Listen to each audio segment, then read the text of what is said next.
Amara was only 7 years old the day her life turned upside down.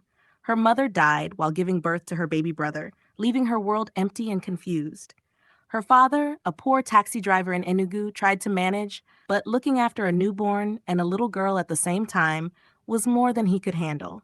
So he made a decision that changed everything. He carried the baby with him to the city where he believed he would find better work, and he left Amara in the care of his late wife's elder sister, Auntie Grace.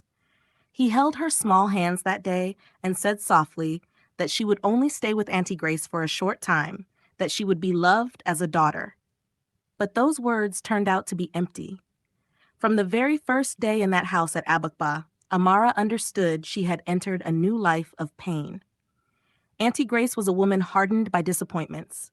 Her husband had abandoned her years before, and bitterness had taken root in her heart. She poured that bitterness on the small girl who reminded her too much of her late sister. Her own children, Chidi and Ifunanya, went to a private school. They wore neat uniforms, ate egg and bread in the morning, and slept on soft beds. Amara, on the other hand, slept on a thin mat in the corner of the storeroom. She wore torn clothes and only ate when everyone else had finished eating.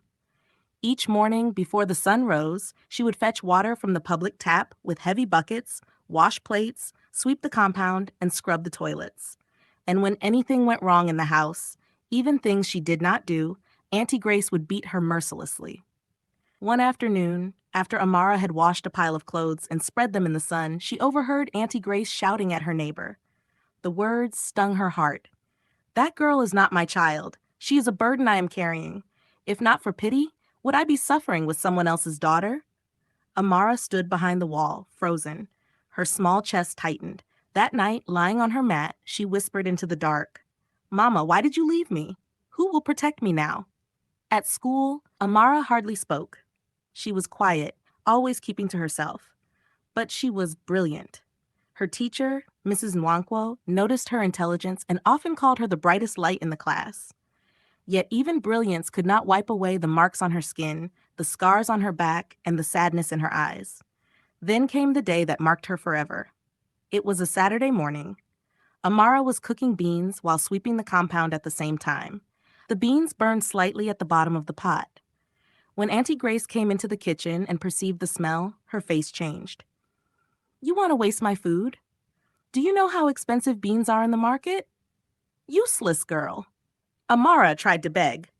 "Auntie, I am sorry. I was sweeping. I did not know."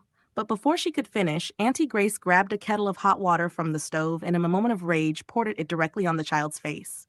The scream that tore from Amara's throat that day was not just pain. It was the sound of innocence being burned alive. "Mama!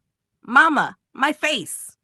She rolled on the floor, screaming, her small hands pressed to her face as the skin peeled. Chidi and Ifunanya stood by the door, too afraid to move. Auntie Grace only dropped the empty kettle on the ground and hissed, "Let this one teach you sense." The neighbors rushed in when they heard the terrible cry. One of them ran to call a keke, and they carried Amara to the nearest clinic. When the nurses saw her, their hands flew to their heads. "This is not an accident. Who did this to you?" Her face was swollen beyond recognition. One eye closed completely. For days she could not eat solid food. She cried even in her sleep, trembling at every sound. The police came. Neighbors told them what they heard, but Auntie Grace pretended to be a holy and caring woman. She said Amara had been playing carelessly in the kitchen and poured the water on herself. There was no proof, no witness willing to stand firm, and so the case was closed.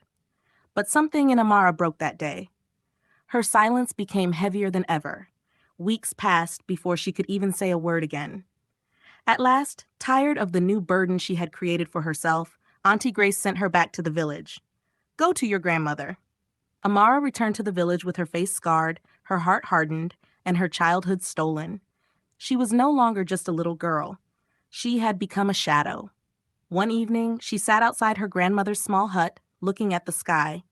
Her face was still healing, but her voice carried a strange firmness as she whispered, "God, why do wicked people win? Why did you let her do this to me? One day I will rise. I will never beg food again. I will never be anybody's slave again."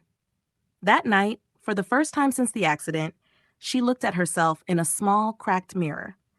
The face she saw was not the one she knew, but deep in her heart, she made a vow. This scar will not end me. This scar will make me. Weeks passed in the village.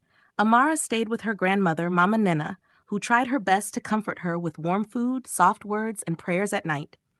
But Mama Nena was old and weak, and she could not carry the weight of Amara's sorrow. One evening, as Amara sat alone in the compound staring at the dusty path, she heard a voice that made her heart jump. Amara, my daughter. She turned slowly. It was her father, Mr. Emmanuel, standing by the gate. His hair was grayer. His shoulders stooped from years of hardship in Enugu City. He looked at her scars, and immediately tears filled his eyes. I came as soon as I heard. My child, forgive me. I should never have left you with Grace. I thought she would love you. I thought she would take care of you. Amara's voice was flat. But you never checked on me. You abandoned me there. Emmanuel fell on his knees, holding her scarred hands. I was wrong. Please, give me another chance to be your father. Amara wanted to scream, to push him away, but something inside told her she could not remain in the village forever. So, quietly, she followed him back to the city. He lived in a one-room apartment with her little brother Chima, who was now 6 years old. Chima's laughter was like sunshine, and to Amara's surprise, he hugged her immediately without fear of her scars. He even touched her face gently and said, "Big sister, you are beautiful." Those words healed something deep inside her. Life in the city was not easy. Her father struggled with taxi driving, sometimes coming home with nothing but stories of bad roads and police harassment. Amara decided she would not just sit idle. She began hawking pure water after school, carrying a basin on her head under the hot sun. Some mocked her on the streets. See her face. Spirit child. Run before she curses you. Others pointed fingers. That one, no man will ever marry her. But Amara walked on. She sold every sachet, carried her pain like armor, and returned home every evening with coins for food. One afternoon, as she passed the front of a nursing school, a well-dressed woman stopped her. She was tall, elegant, with a calm smile. My daughter, what is your name? Amara lowered her head. Amara. The woman studied her scars closely. What happened to your face? For a moment, Amara wanted to lie, but instead, she whispered the truth. My aunt poured hot water on me. The woman sighed deeply. My name is Mrs. Okafor. I run a foundation for girls who have suffered abuse. Come to this address tomorrow. Bring your school report card if you have one. That meeting was the first real light in Amara's dark tunnel. The next day, she went to the address, a small office filled with posters about women's rights. True to her word, Mrs. Okafor helped her. She paid her school fees, bought her new uniforms, and enrolled her in therapy. Slowly, Amara began to smile again. Not the shy, hidden smile of the past, but a real one. She read every book she could find, asked teachers endless questions, and became the best student in her class. Her teacher told her, "You are destined for greatness, Amara. Don't let your scars deceive you." She started helping nurses in the neighborhood clinic during weekends. She swept floors, cleaned instruments, and listened as they spoke to patients. For the first time, she felt she had a future. By the time she finished secondary school, she had won a scholarship to study nursing at the University of Nigeria, Nsukka. Her father wept with pride the day the admission letter arrived. Amara packed her small bag and hugged her grandmother tightly before leaving. The old woman whispered, "Go, my child. The world will know your name one day." At university, life was not easy. Some classmates mocked her scars, but she ignored them and buried herself in her books. She volunteered at health outreaches, gave motivational talks to younger students, and kept pushing herself forward. Years rolled by.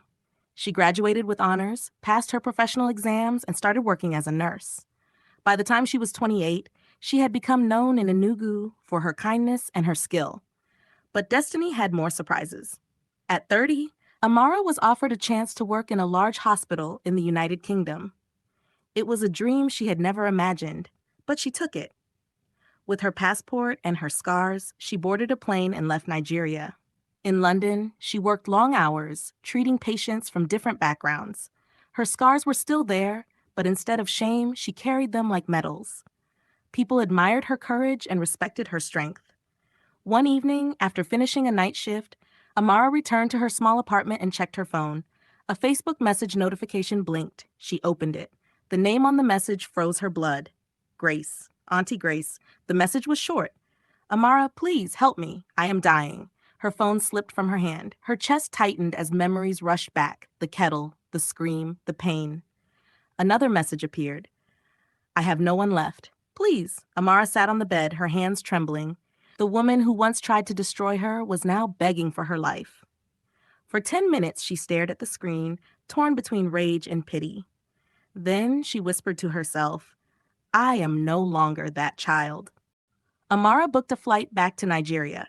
She had not planned to ever return, but something in her heart told her she needed to face the past one last time. Not as a victim, but as a strong woman. When she landed in Enugu, her cousin Ifunanya sent her a message. Auntie Grace is in the hospital. The doctor said you should come quickly. Life is strange, Amara thought, as she rode in a taxi through the familiar dusty streets.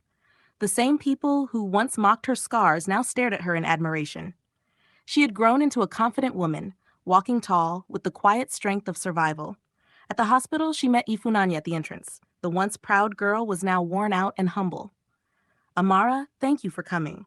Mama has been asking for you every day. Amara replied calmly, I did not come for you. She entered the ward. On the bed lay Auntie Grace, the woman who had once held the kettle that changed her life forever. She was no longer fierce or strong. She was pale, weak, attached to tubes, her eyes begging for mercy. Amara stepped closer, their eyes met. Amara, Grace whispered, her voice trembling. I am sorry. I was blind, I was bitter. I hurt you because I could not stand the shadow of your mother. Every time I saw you, I saw her. Please forgive me. Amara's chest tightened. For years she had dreamt of this moment. But now, standing there, she felt no joy in Grace's weakness, only emptiness. You poured boiling water on a child because of your jealousy. You destroyed me and still expected me to love you. Tears rolled down Grace's face. I was broken. Please help me. Amara's voice was calm, steady. I don't hate you, but I don't owe you anything. She turned, walked out of the room, and went to the hospital reception. There, she quietly paid for all of Grace's medical bills and arranged for her treatment. Not because Grace deserved it, but because Amara refused to carry bitterness any longer. Days later, Amara received a call. Auntie Grace had died. When Ifunanya asked if she would attend the burial, Amara answered softly, No, let the earth carry her. I have already let her go. Months passed. Amara returned to London, stronger than ever. But she did not forget where she came from. A year later, she went back to Enugu again, not to bury the past, but to build a future. In her village, she opened a small center called the Healing Home. It became a refuge for abused children, abandoned girls, and the forgotten. She gave them food, clothes, and education, but above all, she gave them hope. One day, a little girl in the center looked at Amara and asked, Auntie, why do you help people who hurt you? Amara smiled gently. Healing is not for them. It is for me. And with that, she walked into the future, her scars no longer chains, but crowns of survival. This is the end of this story. The moral lesson of this story is, what people do to you may leave scars, but what you choose to do with those scars will decide your destiny. Thank you for watching this story. If it touched your heart, please give it a thumbs up, drop a heart in the comments, and share it with someone who needs encouragement. Don't forget to subscribe and turn on the notification bell so you won't miss the next powerful story. Remember, your scars can be symbols of victory.